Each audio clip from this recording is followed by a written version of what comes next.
예,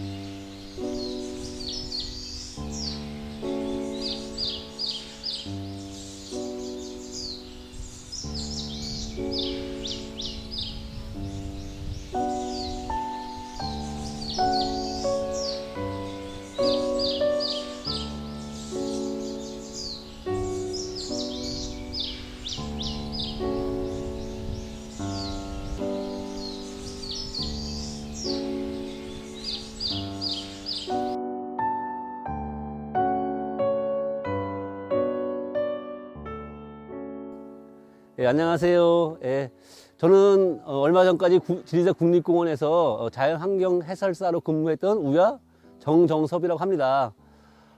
제가 국립공원에 근무하면서 가장 좋았던 것들은 자연을 사랑하는 마음이 훨씬 더 커진 것들, 또 문화에 대한 깊이가 훨씬 좋아졌다고 하는 것들이 저한테는 굉장히 큰 기쁨이었는데, 그렇게 제가 배우고 알게 된 것들을 좀 여러분과 나누고 싶어서 이렇게 유튜브를 개설하게 됐습니다.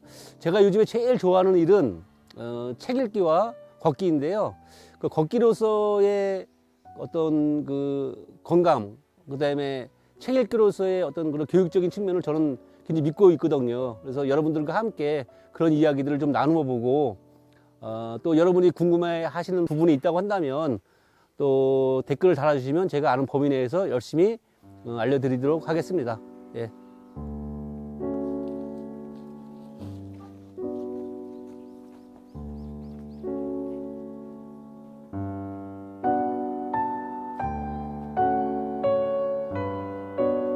예, 제가 오늘은 제가 이제 오랫동안 근무했던 그 지리산 자락에 있는 그 화엄사를 왔는데요. 화엄사라고 하면 우리나라 최초의 국립공원인 지리산의 3대 사찰 중에 하나이기도 하고, 또 우리나라에서 국보와 보물을 가장 많이 가지고 있는 사찰이기도 합니다. 그런데 많은 분들이 이 지리산 화엄사에 오시면 그렇게 보물과 국보 정도만 보시고 가시는 경우들이 많으세요.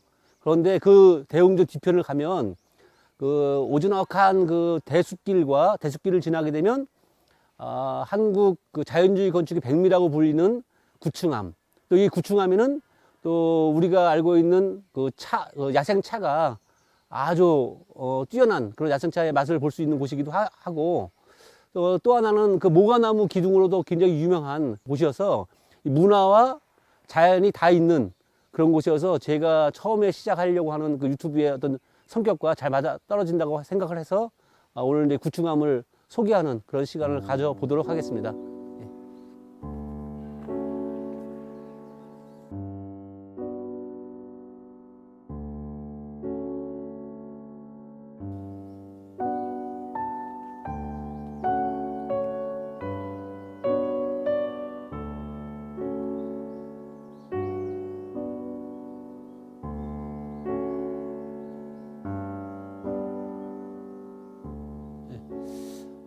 구충암을 우리 이제 자연주의 건축의 백미라고 부르는 그 이유가 있는데요. 자연주의 건축하면 정말 자연스러워야 되잖아요. 그런데 여러분들 앞에 보이는 이 나무의 기둥을 한번 보시면 어떤가요? 이렇게 양쪽에 나무가 두 개의 기둥으로 되어 있는데, 기둥으로만 되어 있는 것뿐만 아니라 사실은 이게 돌도 품고 있어서, 야, 이 목수가 처음에 집을 질 때 사실 돌 빼는 것을 까먹었을까 뭐 이런 생각을 하지만, 사실은 이렇게 나무를 가공하지 않고 기둥을 썼다는 걸 생각해 보면 아마 이것도 아마 의도된 것이 아닌가 생각이 되거든요. 그러니까 자연 그대로 그냥 기둥으로 이렇게 써서 아주 굉장히 아름다운, 우리나라에서는 보기 드문 형태의 이제 이렇게 기둥으로 만들어졌어요. 양쪽에 두 개가 있고요. 저쪽을 보게 되면 또 하나의 이제 모가나무가 있는데, 사실 모가나무가 세 개가 있어요.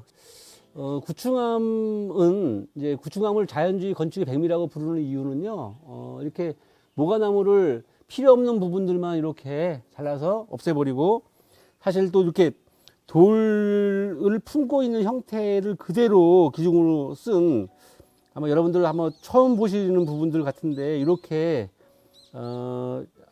가공하지 않은 형태로 이렇게 기둥을 써서 이것을 갖다가 우리는 보통 이제 자연주의 건축이라고 부르거든요. 그래서 우리나라에서는 아마 유일한 형태의 그런 기둥이 아닌가 싶습니다. 이제 뭐 자연을 거스르지 않는다라고 하는 의미도 있고, 또 이렇게 나와 다른 것들을 품을 수 있는 어떤 그런 포용이라고 하는 부분들도 우리가 좀 자연에서 배워야 될 것이 아닌가 싶어요. 많은 건축가들은 대부분 정형화되어 있는 형태의 틀에다가 가두려고 하는데, 틀에다 가두지 않아도 이렇게 아주 아름다운 모습들을 볼 수 있거든요. 그리고 이 건축물이 튼튼하지 않다라고 하는 생각들은 전혀 안 드시죠. 자연으로 그냥 돌아가는 형태로 해도 굉장히 건강하게 또 아름답게 이렇게 보일 수 있다라고 하는 것, 그것이 이제 구층암에서 우리가 볼 수 있는 것이 아닌가 싶습니다.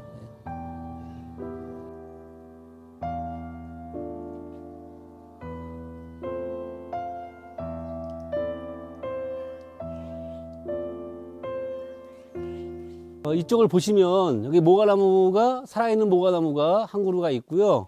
또 이쪽에 보면 모과나무 두 그루가 열리목 형태로 해서 이렇게 올라가서 좀 더 큰 형태의 모과나무가 이제 두 그루가 있는데요. 예전에 이게 아마 태풍으로 이 모과나무가 이제 쓰러졌나 봐요. 여기 나무 세 그루가 쓰러졌겠죠. 그래서 모과나무가 쓰러지니까 이 모과나무가 사실은 굉장히 큰 모과나무인데, 수령은 한 300년 정도 된 모과나무라고 얘기를 해요. 그래서 300년 정도 된 모과나무가 쓰러졌으니 너무 아깝기도 하고, 또 그것을 그냥 버리기에는 그래서 그것을 잘라서 이제 양쪽의 기둥으로 이제 사용을 했다. 그렇게 얘기가 되는데, 그런데 이제 우리가 이런 낙엽, 한렵수인 경우들은 나무가 잘라지게 되면 옆에서 다른 가지가 올라오게 되고, 그 다른 가지가 올라온 것들을 우리는 이제 맹아지라고 부르거든요. 그 맹아지가 올라와서 사실 이게 다시 또 큰 나무로 또 된 거거든요. 그래서 이렇게 지금 살아있는 나무와 이쪽에 좀 먼저 보여드렸던 이 기둥으로 쓰고 있는 그 죽은 나무는 같은 나무라는 거죠. 한 나무예요. 그래서 한 나무인데 지금 살아있는 나무와 죽은 나무가 하나의 공간을 이루고 있다. 우리가 불교에서 불이에 대한 이야기를 하잖아요. 죽음과 삶은 서로 다른 것이 아니다라고 하는 이야기를 하는데, 아마 이 구충암이 아마 그런 것들을 잘 표현해주고 있다고 생각을 해서 제가 이제 여기를 모시고 왔고요. 이 구충암이라고 하는 암자 자체가 왜 구충암일까, 이런 생각들을 많이 하세요. 이 구충암은 들어오시는 분들이 어떤 생각을 하시냐면, 여기 오면 구충의 탑을 볼 수 있지 않을까 이렇게 생각을 하시는데, 사실 구충의 탑이 있어서 구충암이라고 하는 이름이 붙은 게 아니라, 우리가 보통 이제 동아시아 문화권에서는 구라고 하는 숫자가 가지고 있는 의미가 좀 있어요. 우리가 인간이 갈 수 있는 최고의 경지를 구단이라고 하잖아요. 뭐 주부구단이니 아니면 뭐 구중궁궐이니 뭐 이런 말로 이제 우리가 표현을 하는데, 이 구충이라고 하는 말도 사실 거기서 왔다라고 보는 것이 아마 맞을 것 같습니다. 우리 노자의 도덕경에 보면 구충의 누대도 한 줌의 흙으로부터, 천리길도 한 걸음부터라고 하는 이야기가 있는데, 이 구충암이 지금은 다방, 그러니까 차를 마시는 공간, 그다음에 요사체로 쓰이고 있지만, 아주 예전에는 이 구충암이 선방이었거든요. 그러니까 선의 경지에 오르는, 최고의 경지에 오르는 어떤 그런 의미로 너희들이 이 구충의 누대에서 닦고 그래서 최고의 어떤 그런 그 경지로 끌어올려라라고 하는 어떤 그런 의미를 담고 있어서 아마 구충암이라고 하는 이름이 붙은 것 같아요. 그 다음에 이제 제가 아까 얘기했던 앞에 있는 두 그루의 모과나무는 사실 지금으로 보면 사찰에서 그 쌍탑의 개념으로 우리가 이제 볼 수가 있다라고 저는 개인적으로 생각을 하는데, 보통 이제 선을 닦는 그 선종에서는 두 개의 탑을 놔두는 것을 이제 원칙으로 하잖아요. 그래서 이 두 개의 그 모과나무가 저는 탑처럼 보이는 그런 느낌입니다.